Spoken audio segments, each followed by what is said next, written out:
Selamat pagi, salam sejahtera. Amaran keras kepada Perikatan Nasional. Wah, ini memang panas. Ini memang panas sampai berapi-api.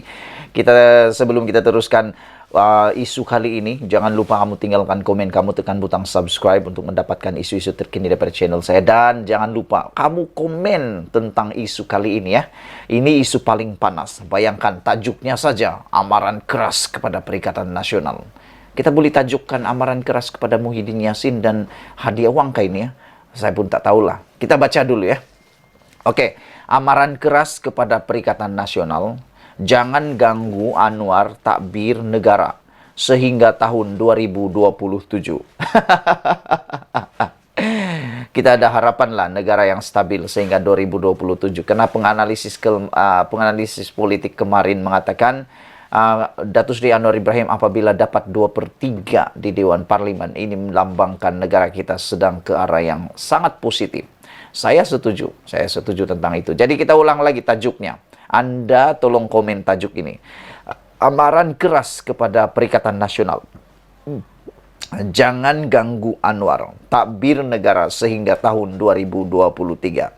Apa maksud jangan ganggu ini? Kamu boleh kritik, tapi jangan sekali-kali cuba-cuba nak tebuk atap, nak tebuk dinding, nak tebuk lantai, nak buat langkah share atau nak buat langkah entah apa-apalah langkah yang lain lagi lah. Janganlah buat begitulah. Itu buang masa untuk negara kita. Perdana Menteri Anwar Ibrahim akhirnya berjaya memenangi usul undi percaya di Parlimen melalui undian suara yang jelas. Lebih nyaring kedengaran bersetuju berbanding tidak setuju. Dengan keadaan tersebut, Kerajaan Perpaduan Pimpinan Pengerusi Pakatan Harapan itu kini sah, mempunyai sokongan majoriti yang mutlak, bukan setakat disokong oleh 2/3 daripada ahli-ahli parlimen, malah lebih daripada itu lagi. Ini kerana tidak mustahil ada daripada kalangan 74 ahli parlimen PN yang dikenali sebagai blok pembangkang turut sama bersuara bersetuju memberi sokongan dalam undian suara yang dijalankan itu. Malah, undi secara undian suara yang langsung tidak dibantah oleh blok pembangkang yang bukan saja memberi petunjuk mereka tidak yakin menang, jika undi belah bahagi atau undi sulit dijalankan, malah turut memberi gambaran Anwar sebagai Perdana Menteri memang memiliki sokongan yang kukuh dan meyakinkan daripada parti-parti yang bersetuju membentuk kerajaan. Kali terakhir kerajaan mempunyai sokongan 2/3 di Parlimen ialah pada tahun 2004, di mana Tun Abdullah Badawi ketika itu berjaya memenangi PRU 11 dengan jumlah kemenangan sebanyak 198 kerusi parlimen. Bayangkan saudara-saudara, kali terakhir negara kita stabil dari segi parlimen pada tahun 2004. Sudah berapa tahun kita tidak menikmati saat-saat indah seperti itu. Baru kita nikmati kemarin. Tahniah kita ucapkan kepada Datuk Seri Anwar Ibrahim. Jadi saya sangat setujulah dengan tajuk tadi, amaran kepada Perikatan Nasional, jangan ganggu pentadbiran Datuk Seri Anwar Ibrahim sehingga 2027. Kalau kamu setuju dengan tajuk itu, dengan amaran itu, sila komen. Tetapi apabila Barisan Nasional mula hilang majoriti 2/3 pada PRU tahun 2008, kemudiannya dengan hanya memenangi 140 kerusi, sejak itu tiada mana-mana kerajaan lagi berjaya melepasi garisan tersebut. Melalui undian suara yang tidak dibantah itu dan boleh ditafsirkan lebih besar daripada 2/3 itu, keabsahan dan keraguan terhadap kerajaan diterajui Anwar kini tidak timbul lagi. Dalam masa yang sama, dengan memilih bersetuju dengan undian suara dan sebelum itu Saidan Kasim turut menyarankan agar Perikatan Nasional tidak melibatkan diri dalam pengundian atas alasan kerajaan sudah pun terbentuk, dengan perkenan yang di-Pertuan Agong, PN dengan sendirinya dapat menyelamatkan air mukanya daripada menerima malu buat kali kedua.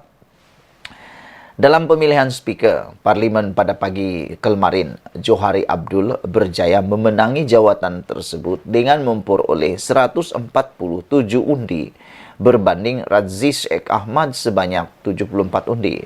Begitu juga dengan jawatan timbalan speaker Kedua-dua jawatan itu berjaya dimenangi oleh blok kerajaan dengan cemerlang.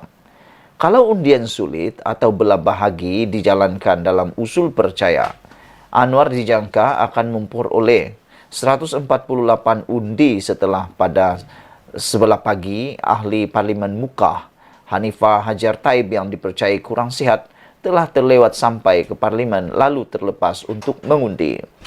Jika tidak, dua kalilah jadinya Perikatan Nasional tewas dalam pengundian yang kekalahan mereka itu bukan saja disaksikan manusia di bumi, tetapi juga malaikat di langit. Yang ini memang lucu lah. Jika tidak, dua kalilah Perikatan Nasional tewas dalam pengundian yang kekalahan mereka bukan saja disaksikan manusia di bumi, tetapi juga malaikat di langit. Wah, sampai malaikat pun melihat di langit ya. Dengan sokongan dan keabsahan majoriti yang dimiliki Anwar selaku Perdana Menteri melalui usul percaya itu, beliau kini berhak memimpin kerajaan perpaduan tanpa gangguan, sehingga PRU 16 pada tahun 2027 akan datang.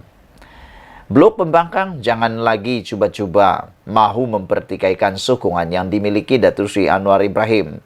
Lebih terlarang jika ada niat mahu memanjat dinding untuk menembuk atap bagi meruntuhkan kerajaan. Anwar bersama kerajaan dan barisan menteri yang dilantiknya hendaklah diberi ruang memimpin negara sebaik mungkin dengan fokus utama memulihkan ekonomi dan memberi kesejahteraan kepada rakyat. Blok pembangkang dengan Hamzah Zainuddin dilantik sebagai ketua pembangkang haruslah fokus membina diri menjadi pembangkang yang berwibawa dengan tujuan melakukan semak dan imbang serta membawa suara-suara rakyat ke pentas parlimen untuk dibela melalui batas-batas sedia ada. Bermain politik untuk jatuh-menjatuh dan menukar kerajaan wajib disimpan dengan diikat ketat di dalam almari buat sementara waktu. Paling bagus bukan sementara waktu lah, selama-lamanya lah. Kalau mahu menukar kerajaan dan menjatuhkan Perdana Menteri selepas ini, medan tersedia ialah PRU 16 pada tahun 2027 nanti. Sebelum tahun 2027 adalah haram. Ingat, adalah haram mengganggu dan menggugat kedudukan Anwar bersama kerajaannya yang setelah diperkenankan pembentukannya oleh Yang di-Pertuan Agong, kini secara rasmi telah dimutlakkan keabsahan majoritinya melebihi 2/3 di Parlimen yang mulia. Ditulis oleh Sabudin Husin, diubah suai oleh Nazilin Unity. Sebelum kita berpisah, sila kamu tinggalkan komen kamu tentang tajuk dan isu paling saya suka pagi ini. Saya rasa paling saya suka lah di abad ini. Amaran keras kepada Perikatan Nasional, jangan ganggu Anwar takbir negara sehingga tahun 2027. Dan ingat, sesiapa yang cuba mau menjatuhkan kerajaan yang telah diperkenan oleh Kebawah Duli Yang Maha Mulia Yang di-Pertuan Agong, itu satu perbuatan yang haram. Sesuatu yang haram, dan simpanlah dulu niat itu sampai PRU 16 nanti. Dan ingat, apa yang berlaku kemarin bukan saja disaksikan oleh manusia di bumi, tetapi juga disaksikan malaikat di langit, kata Sabudin. Kita jumpa lagi, Malaysia kita punya. Kita juga sama-sama cintai Malaysiaku. Bye-bye.